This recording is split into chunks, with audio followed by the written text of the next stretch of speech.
अस्सलाम वालेकुम नाजरीन, अवामी तराजुल के नए व्लॉग के साथ मैं हूं खालिद भट्टी।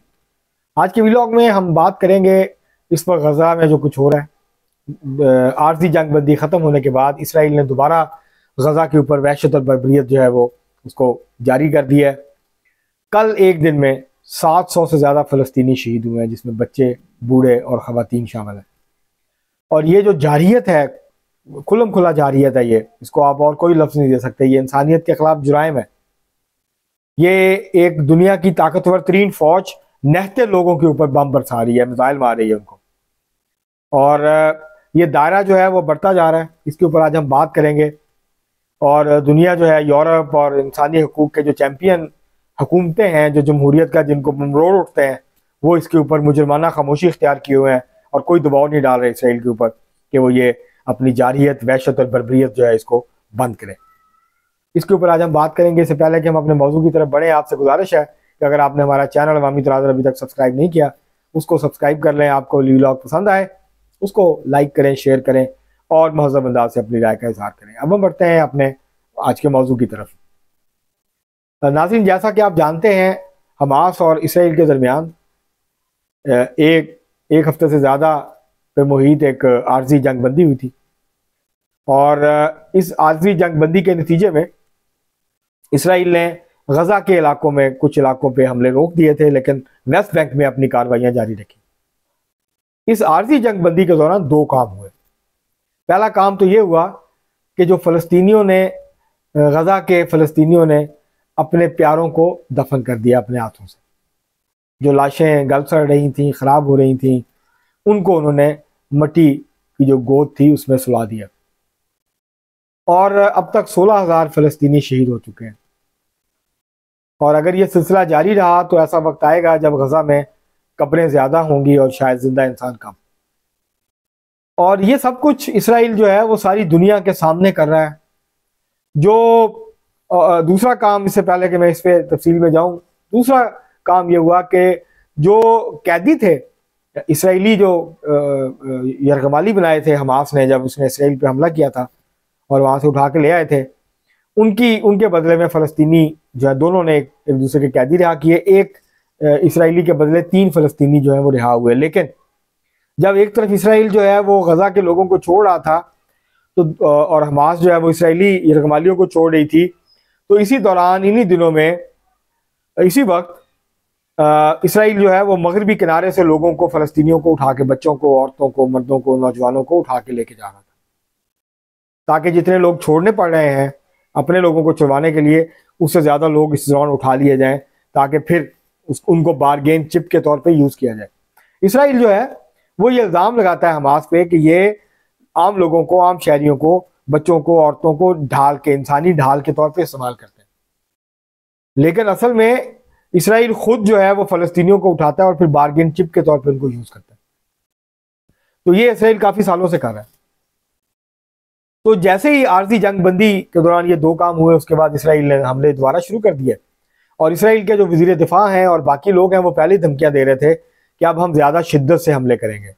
पहले शुमाली गजा को निशाना बनाया गया, वहाँ हज़ारों बच्चों को, औरतों को, बूढ़ों को, नौजवानों को शहीद किया, उनकी जानें ली, वहाँ का पूरा इंफ्रास्ट्रक्चर तबाह कर दिया और उसको जो है कब्रिस्तान में तब्दील कर दिया गजा को, शुमाली गजा को। जब लोगों को ज़बरदस्ती वहाँ से पहले निकाला, जब लोग जुनूबी चले गए गजा में और खान यूनिस की तरफ, तो अब उनको कहा जा रहा है कि वो खान यूनिस खाली कर दें। अब बाकी इलाके भी खाली करवाने की इसराइल कोशिश कर रहा है। अब ये लोग कहाँ जाएंगे? यहाँ से आगे जहाँ वो आ गए हैं, यहाँ से आगे एक तरफ समंदर है, वो समंदर में छलांगे मार सकते हैं, गर्क हो सकते हैं, खुद को गर्क कर सकते हैं।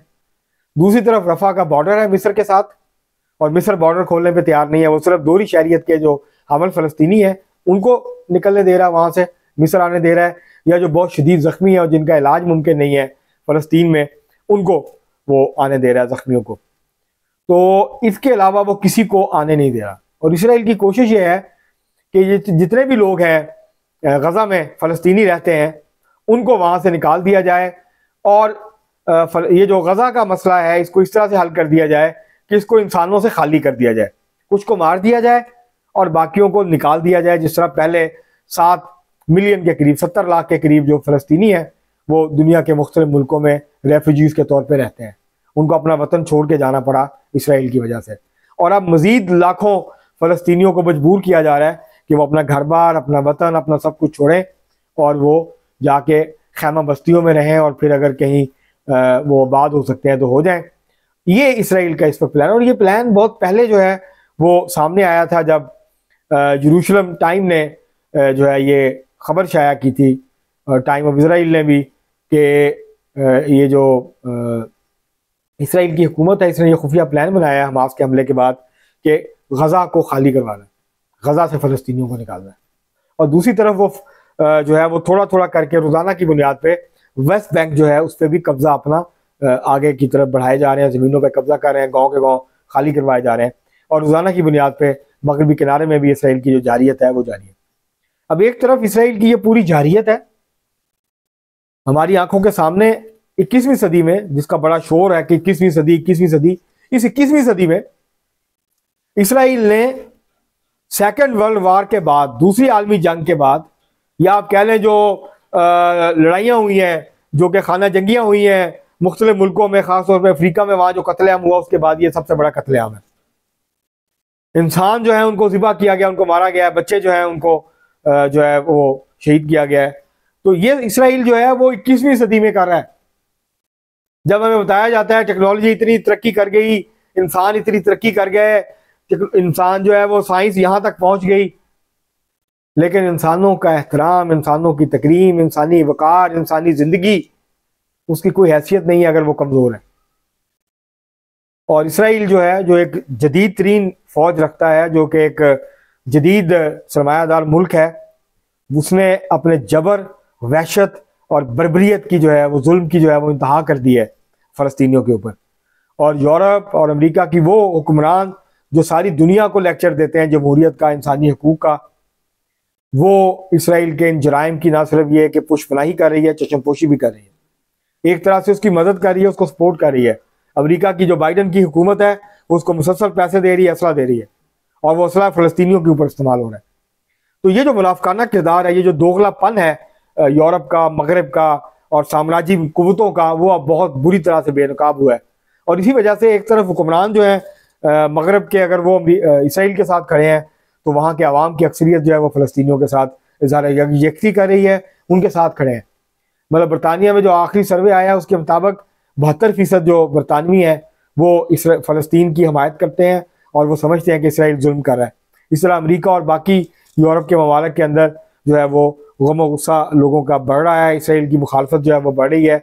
और अमेरिका ने जो पॉलिसी इख्तियार की थी इसराइल की मुकम्मल सपोर्ट की, अब वो उसके असरात भी सामने आ रहे हैं, और अमेरिका को इस वक्त दुनिया में सफारती तन्हाई का जो है वो सामना है इस इशू के ऊपर। इसके बावजूद कि अमेरिका दुनिया की सबसे बड़ी आज भी माशी ताकत है, दुनिया की सबसे बड़ी सियासी ताकत है, दुनिया की सबसे बड़ी फौजी ताकत है, इसके बावजूद उसको अक़वाम मुत्तहिदा की जनरल असम्बली में शिकस्त हुई जब 118 से ज़्यादा मुल्कों ने इसराइल को जारहा कहा और ये कहा कि इसराइल जो है वो हमले बंद करे और जंग बंदी की जाए। जंग बंदी के हक़ में एक अमन तहरीक जो है वो पूरी दुनिया में इस वक्त जो है वो खड़ी है। रोज़ाना की बुनियाद पर मुजाहरे हो रहे हैं, लाखों करोड़ों लोग उसके अंदर जो है उन्होंने शिरकत की है। तो ये जो इसराइल जो कुछ कर रहा है, और दूसरी तरफ अरब ममालिक हैं, इस्लामी ममालिक हैं जो कि हुक्मरान बयानात दाग रहे हैं, लेकिन इससे ज़्यादा की कोई बात नहीं कर रहे इस वक्त, कोई अमली मदद नहीं कर रहे, वो कोई अमली इक़दाम नहीं उठा रहे इसराइल के ख़िलाफ़, अमरीका के ख़िलाफ़, क्योंकि मसला इसराइल का कम है, अमरीका का ज़्यादा है।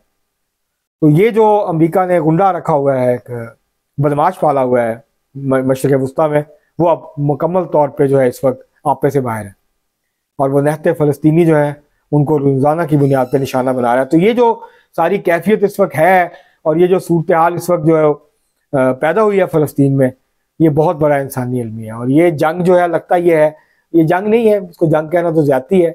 जंग तो दो फौजें लड़ती हैं, कमज़ोर हो या ताकतवर, लेकिन दो फौजें, यहाँ दो फौजों का मुकाबला नहीं है। एक तरफ इसराइल है जिसके पास दुनिया का जदीद तरीन असला, दुनिया की जदीद तरीन फ़ौज है, और दूसरी तरफ नहते फ़लस्तीनी है जिनके ऊपर रोज़ाना बमबारी हो रही है। F-16 आते हैं, दूसरे जहाज़ आते हैं जदीद तरीन दुनिया के, और वो बमबारी कर रहे हैं फ़लस्तीनियों के ऊपर, उनके घरों को तबाह कर रहे हैं, उनके हॉस्पिटल तबाह कर दिए हैं, उनका पूरा इंफ्रास्ट्रक्चर जो है वो ज़मीन बोस कर दिया है, उनके कम्युनिटी सेंटर्स उड़ा दिए हैं, उनके स्कूल तबाह कर दिए, हॉस्पिटल्स उड़ा दिए, तो ये सड़कें तबाह कर दी हैं।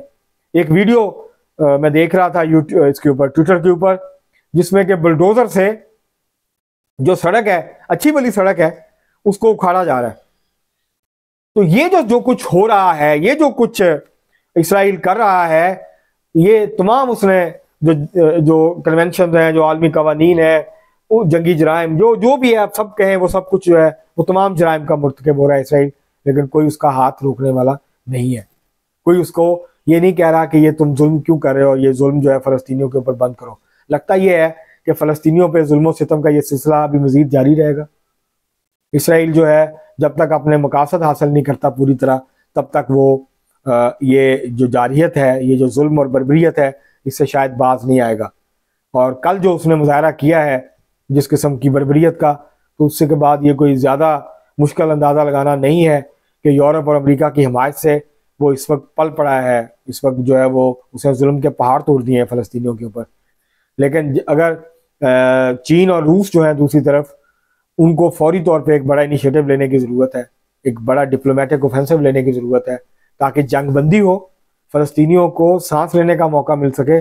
और ये जिस पैमाने पे अब इसने लोग फ़लस्तीनियों को दोबारा से मारना शुरू किया जब से ये आर्जी जंगबंदी ख़त्म हुई है, तो उससे इरादे तो बहुत वाज़ेह हैं इसराइल के।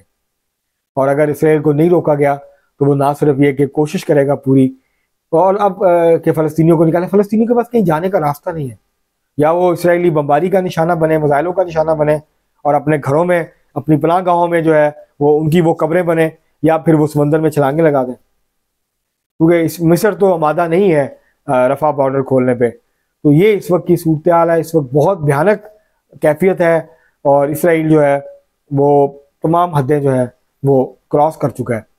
लेकिन बदकिस्मती से इस वक्त कोई ऐसी हुकूमत नहीं है जो कि उसका हाथ रोके। बयानबाजी हो रही है, बयानात दिए जा रहे हैं, गम और गुस्से का इजहार हो रहा है, लेकिन अमली इकदाम नहीं हुए, क्योंकि जो इसराइल के हामी हैं, वो बाइडन हो, वो बरतानिया का ऋषि सुनक हो, वो कोई और जर्मनी हो, उसके जो हुक्मरान है वो इसराइल की मादी मदद कर रहे हैं, उसको असला दे रहे हैं, उसको पैसे दे रहे हैं, और ये पैसे और इसराइल असला इस्तेमाल हो रहा है निहत्ते फ़लस्तीनियों पे। तो पूरी तरह से सब कुछ बेनकाब हो गया है। ये जो आलमी निज़ाम है, सरमायादाराना निज़ाम है, ये जो वर्ल्ड ऑर्डर है, ये भी बुरी तरह नाकाम हुआ है कि यहाँ कमज़ोर के कोई हकूक़ नहीं है, कमज़ोर की कोई हैसियत नहीं है, ताकतवर जो चाहे वो कर सकता है। और ये इस वक्त इसराइल जो है वो फ़लस्तीनियों के साथ कर रहा है। आज के लिए इतना ही, बहुत शुक्रिया।